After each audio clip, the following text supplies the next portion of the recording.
एक फिल्म आई थी रंग दे बसंती। साल 2006 की फिल्म है। प्लॉट ये है कि कुछ लड़कों का ग्रुप है जो दिल्ली यूनिवर्सिटी में पढ़ाई करते हैं। उनके एक दोस्त का मंगेतर है जो एयरफोर्स में है, फ्लाइट लेफ्टिनेंट। एक दिन उसके मरने की खबर आती है। पता चलता है कि जो मिग 21 वो उड़ा रहा था वो क्रैश हो गया। सरकार कह देती है कि पायलट की गलती से क्रैश हुआ, लेकिन उसके दोस्तों को लगता है कि नहीं, सरकार झूठ बोल रही है। जैसे तैसे खबर हाथ लगती है कि देश के रक्षा मंत्री ने सस्ते दाम पर मिग 21 के पार्ट्स खरीदे थे, यानी घोटाला हुआ, जिसकी वजह से ये क्रैश हुआ।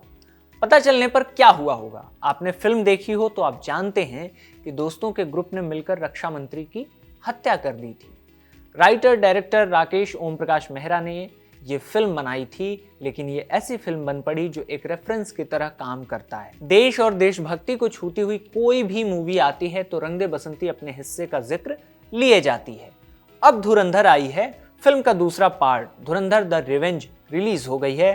फिल्म की पॉलिटिक्स ने सोशल मीडिया पर धमाका सा किया है, बिल्कुल वैसा ही धमाका जैसा लियारी में होता दिखता है। लेकिन आदित्य धर को उनके इंटरव्यूज और पब्लिक अपीयरेंस से जितना समझा जा सकता है, उस लिहाज से लगता है कि उन्हें ये बहसें और आलोचनाएं बहुत प्रभावित नहीं करेंगी। हमजा की तरह ही आदित्य धर के लिए भी लक्ष्य प्रधान है। हमजा जिसमें बैटमैन की दिलेरी है, लेकिन ब्रूस की तरह वो किसी नैतिक आग्रह से बंधा नहीं है, उसे शत्रु का संहार करना है। मसलन धुरंधर द रिवेंज के पहले हिस्से का एक सीन याद कर सकते हैं। 10 बाई 10 का एक कमरा जिसकी रंगत गंदली पीली सी है। एक भीमकाय शरीर वाला आदमी बेड से जमीन पर पैर लटकाए बैठा है। सामने टीन या लोहे का कूड़ादान है। बेड पर बैठा आदमी लाइटर जलाता है, दूसरे हाथ में थामी एक फोटो को कोने से जलाना शुरू करता है। इस तस्वीर में वो खुद है, उसकी माँ और बहन भी हैं। अपनी ही तस्वीर जलाते हुए उसके सीने में कुछ जज्ब हो रहा है। आंखों में आंसू लड़ रहे हैं कि बाहर आएं या सूख जाएं। इतनी ही देर में फोटो जलकर राख हो जाती है, साथ साथ जलकर खाक हो जाता है जसकीरत सिंह रंगी। इस सीन में सिंबॉलिक तरीके से जसकीरत खत्म होता है और हमजा अली मजारी अवतरित होता है। हमजा का किरदार धुरंधर में जन्म नहीं लेता। पूरी फिल्म में वो जो काम कर रहा है वो काम इस बात की गवाही देते हैं कि हमजा एक अवतार है जो कई कई बार एक दैत्य की तरह दिखता है, जो अपने सामने वाले के साथ ऐसा बर्ताव कर देने पर तुला रहता है जिससे हिंदी फिल्मों का पुराना डायलॉग जस्टिफाई हो जाए, तुम्हें ऐसी मौत दूंगा कि अगला जन्म लेने से पहले 10 बार सोचोगे। हमजा की विभत्सता जसकीरत के ट्रॉमा की कोख से जन्मी है। हमजा बनने से पहले ही जसकीरत एक फाइट सीक्वेंस के दौरान अपने एक दुश्मन के सिर के बीचों बीच हथौड़ी से मारने लगता है।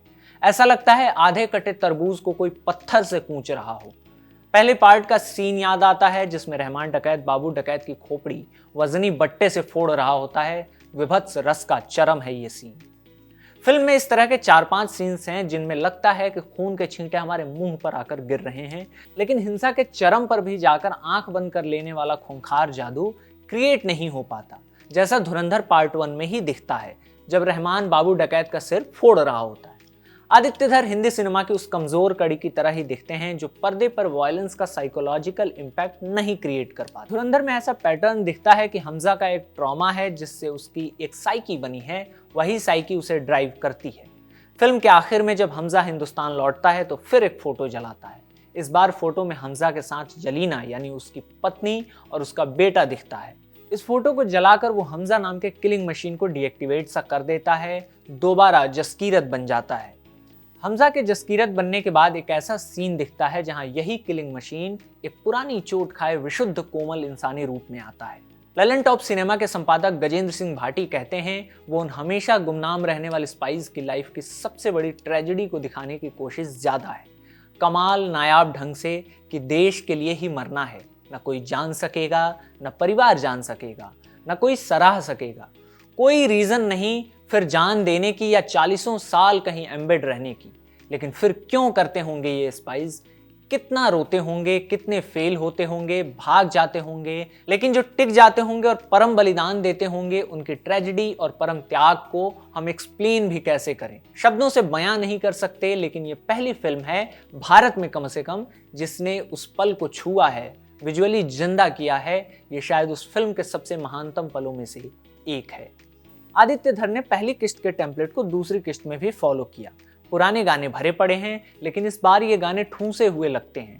सब्जेक्टिव मामला है, आपको पसंद भी आ सकता है, लेकिन पहले पार्ट में एसपी चौधरी असलम की एंट्री पर जब हवा हवा बजता है तो गाना कहानी में रफू किया हुआ नहीं लगता। पार्ट 2 में ये फीलिंग सिर्फ एक बार आती है। शुरुआती हिस्से में ही जसकीरत के इंट्रोडक्शन पर जब दिल पे जख्म खाते हैं बजता है। इसके अलावा हम प्यार करने वाले, तम्मा तम्मा या दूसरे जो गाने इस्तेमाल किए गए हैं वो सीन को सपोर्ट नहीं करते। ऐसा लगता है कि विजुअल अपने पर्दे पर देखा जा रहा है और साउंड कहीं और से सुनाई दे रहा है। अक्षय खन्ना का किरदार रहमान बलोच पार्ट 1 में मर गया था। पार्ट 2 में उजैर जेल चला जा रहा है तो हमजा किंग ऑफ लियारी बनता है। एक सीन में वो अपने महल की छत पर चढ़ता है, हाथ में बड़ी सी बंदूक लेता है, दूसरे हाथ से अपनी चोटी खोलता है और बालों को झटकता है। देखने में ऐसा लगता है कि मानो ऐलान कर रहा हो कि अरसे से बंधकर खेल रहा था, अब खुलकर खेलेंगे। एक पथरीली आंखों से अपने गुर्गों को देखता है और ऐलानिया तौर पर हवाई फायरिंग करता है, लेकिन असल में फ्री हैंड मिलता है सान्याल की ओर से दुबई में, जब हमजा को कहा जाता है कि अब तुम राजा हो, अब कराची और पाकिस्तान में जो करना है करो। उसके बाद कुछ देर तक लश्कर तैयबा और दूसरे आतंकी संगठनों के मुजाहिदों की हत्या होने, अननोन गनमैन इनके सीने में गोलियां उतारते रहते हैं। सिनेमा हॉल से निकलने के बाद 3 घंटे 49 मिनट की फिल्म को याद करने पर ऐसा लगेगा कि कहानी बहुत तेजी से आगे निकल गई। इससे 2 बातें समझ आती हैं।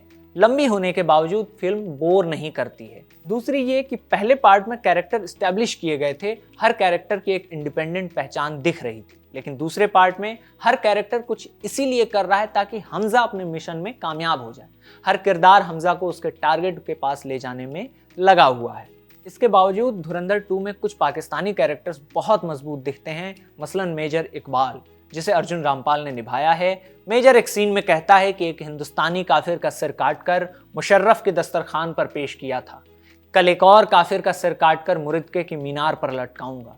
इस सीन में रामपाल कन्विंस करने से बहुत आगे पहुंचे दिखते हैं कि हाँ, वो मेजर इकबाल हैं और उसका एक ही लक्ष्य है, हिंदुस्तान और हिंदुस्तानियों की तबाही। इकबाल के कैरेक्टर को गढ़ते हुए एक क्षण के लिए भी आदित्य धर उस फॉर्मूले में नहीं फंसते कि हमजा हीरो है तो उसके सामने अंत में ही सही, लेकिन इकबाल को कमजोर कर दें। मेजर का कैरेक्टर मरते दम तक ताकतवर ही दिखता है। फिल्म रिलीज हो जाने के बाद हमजा की चर्चा का स्पेस एक जिन्न खा गया। जिन्न है पॉलिटिक्स, जिसे धुरंधर पार्ट 1 में ही घिस दिया गया था, लेकिन पार्ट 2 में आकर ये जिन्न बोतल से पूरे रंगो रूप में बाहर आया है। और जब आ ही गया है तो इसी बात पर चर्चा हो रही है कि क्या आदित्य धर उसी पॉलिटिकल ब्रैकेट के फिल्म मेकर हैं जो मौजूदा निजाम को जंचती है।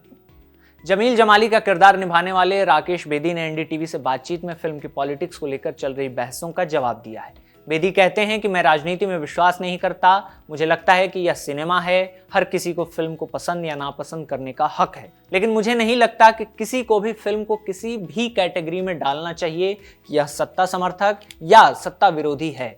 सोशल मीडिया पर आदित्य धर का बचाव करते हुए कहा जा रहा है कि फिल्म को फिल्म की तरह ही देखना चाहिए। ये बहस बहुत पुरानी है कि क्या फिल्म को फिल्म की तरह ही देखा जाए या उसकी पॉलिटिक्स को नोट किया जाए। सवाल है कि फिल्म को फिल्म की तरह देखने का क्या मतलब होता है। धुरंधर पार्ट 2 में अगर आदित्य धर दिखा रहे हैं कि यूपी का एक पॉलिटिशियन है जो ड्रग्स का धंधा करता है, हथियार सप्लाई करता है, सफ़ेद कुर्ता पैजामा और पगड़ी बांधे रहता है, उसका नाम आतिफ अहमद है, हर तरीके से ये एस्टैब्लिश होता है कि ये कैरेक्टर अतीक अहमद से इंस्पायर्ड है। आतिफ की हत्या भी वैसी ही होती है जैसे अतीक की हुई थी। फिर डायरेक्टर ये दिखाते हैं कि अजय सान्याल यूपी के डीजीपी संजय कुमार को आतिफ के बारे में बता रहे हैं कि ये दाऊद इब्राहिम और आईएसआई के लिए फर्जी नोटों की यूपी में सप्लाई करने वाला है।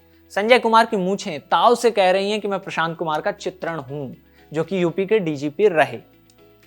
ऐसी स्थिति में फिल्म को फिल्म की तरह ही देखते हुए उसकी पॉलिटिक्स पर चर्चा होगी, या फिर डायरेक्टर का ये लाइन लेना कि 8 नवंबर 2016 को ऑपरेशन ग्रीन लीफ लॉन्च किया जाता है। फिल्म में एक सीन दिखता है जिसमें प्रधानमंत्री नरेंद्र मोदी अनाउंस कर रहे हैं नोटबंदी को लेकर, कह रहे हैं कि 500 और 1000 के नोट बैन किए जाते हैं। असल में हुआ भी था उसी तारीख पर। फिल्म नोटबंदी को एक सक्सेसफुल फैसले की तरह प्रेजेंट करती है। एक सीन में दाऊद इब्राहिम कहता है कि जब से ये चाय वाला आया है हमारा पूरा सिस्टम तबाह हो गया है, या आतिफ का कहना कि चाय वाला घुस के फट गया है हमारे अंदर। एक सीन में नरेंद्र मोदी प्रधानमंत्री पद की शपथ लेते दिखते हैं 2014 में, और उसी वक्त मेजर इकबाल का बाप कहता है कि तुम तो कह रहे थे कि इस बार भी तुम्हारी मर्जी की ही सरकार आएगी। हमजा एक सीन में कहता है कि अब पाकिस्तान का मुस्तकबिल हिंदुस्तान तय करेगा। वही कहता है कि ये नया हिंदुस्तान है, ये घर में घुसेगा भी और मारेगा भी। बीजेपी के YouTube चैनल पर प्रधानमंत्री नरेंद्र मोदी का एक भाषण मिलता है। 28 सितंबर 2024 को भाषण का वीडियो अपलोड किया गया है, जिसमें प्रधानमंत्री सर्जिकल स्ट्राइक का जिक्र करते हुए कहते हैं कि भारत ने दुनिया को दिखा दिया है कि ये नया भारत है, ये घर में घुसकर मारता है। इसी लाइन पर तो धुरंधर भी चलती है। धुरंधर को फिल्म की तरह ही देखने पर ये सारी चीजें दिखती हैं। आदित्य धर का अब तक इस बहस पर कोई बयान नहीं आया है। एक डायरेक्टर जिसने बेझिझक अपनी मर्जी का सिनेमा बनाया है, पूरे कन्विक्शन के साथ जो पॉलिटिक्स उन्हें पर्दे पर दिखाना था, बिना किसी पर्देदारी के दिखाया है। बाकायदा उसे अपनी क्राफ्ट के साथ पिरोया है। किसी भी सीन में ऐसा नहीं लगेगा कि यह डायलॉग बोलने के लिए बोल दिया गया है, बल्कि उसका आगे और पीछे पूरा कनेक्शन दिखता है। ललन टॉप सिनेमा के संपादक गजेंद्र सिंह भाटी फिल्म और उसकी पॉलिटिक्स को लेकर कहते हैं, पॉलिटिक्स का तो क्लियर है कि ये एक नेशनलिस्टिक स्पाई थ्रिलर है। वो हर चीज को नेशनलिस्टिक नजरिए से देखेगी, ठीक वैसे ही जैसे गर्म हवा हर चीज को वामपंथी नजर से देखेगी, जैसे बोर्गन हर चीज को लिबरल सेंट्रिस्ट नजरिए से देखती है, जैसे पा रंजीत, मारी सेल्वराज हर फिल्म को दलित नजरिए से देखते हैं और कहते हैं। धुरंधर और आदित्य धर की पॉलिटिक्स से सहमत असहमत हुआ जा सकता है, जैसे कि अनुराग कश्यप की कैनेडी, ब्लैक फ्राइडे जैसी फिल्मों की पॉलिटिक्स से हुआ जा सकता है, या सुधीर मिश्रा की अफवाह से हुआ जा सकता है। हर फिल्म मेकर को आजादी है कि वो अपने मन का सिनेमा बनाए। इसी आजादी से रंग दे बसंती निकलती है, जो एंटी एस्टेब्लिशमेंट वाली लाइन पर चलती है।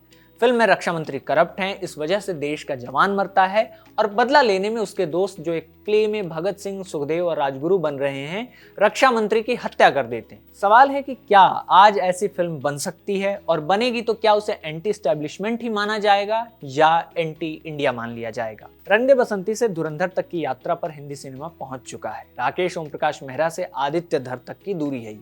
धर जहां भी खड़े दिखते हैं उस पोजीशन से सहमति असहमति हो सकती है, लेकिन मोरल पुलिसिंग क्यों? आदित्य धर इस सिलसिले में ना ही पहले डायरेक्टर हैं और ना ही आखिरी। पीछे चलते हुए पहुंच जाइए आजादी के ठीक बाद के दौर में। साल 1954 में आई जागृति फिल्म का एक गाना है, हम लाए हैं तूफान से कश्ती निकाल के, जिसे गाया है मोहम्मद रफ़ी ने। गाने में जब ये लाइन आती है कि देखो कहीं बर्बाद न हो ये बगीचा, तब दीवार पर टंगी दिखती है देश के तत्कालीन प्रधानमंत्री जवाहरलाल नेहरू की तस्वीर। भारत चीन के बीच 1962 की जंग के बाद फिल्म बनती है हकीकत। 1964 में रिलीज हुई मिलिट्री बेस्ड मूवी है, जो भारत के नेतृत्व और सेना पर भरोसा पैदा करने की जुगत करती है, क्योंकि 62 की हार देश की जनता को एक घाव दे गई थी। हकीकत जब शूट हो रही थी उसी दौरान नेहरू की मृत्यु हो गई थी, जिसके बाद फिल्म में उनकी शव यात्रा के फुटेज भी दिखाए गए थे। तो पॉलिटिकल लीनिंग के साथ फिल्म बनाने का रिवाज पुराना है। फिल्म मेकर की चॉइस है कि उसका हीरो निजाम के सुर में सुर मिलाएगा या उसका हीरो एंग्री यंग मैन होगा, मिल मालिकों से लड़ेगा और लाल वर्दी पहने मजदूरों का नेता होगा। फिल्म मेकर अपनी मर्जी का सिनेमा बनाए, दर्शक अपनी मर्जी से देखें। बस अंत में विम वेंडर्स की कही बात दोहराना जरूरी है, हर फिल्म पॉलिटिकल होती है, सबसे ज्यादा पॉलिटिकल वो होती हैं जो ऐसा ना होने का दिखावा करती हैं। धुरंधर पर हमारी बातचीत यहीं खत्म होती है। आपने अगर फिल्म देखी है तो आपकी राय क्या है, आपके विचार क्या हैं, कमेंट बॉक्स में बताइएगा फिल्म कैसी लगी और इसकी पॉलिटिक्स को लेकर जो बहस चल रही है उस पर आप क्या सोचते हैं। खबरगांव देखते रहिए। इस वीडियो को सर्वेश ने रिकॉर्ड किया है। मेरा नाम आकाश है। शुक्रिया।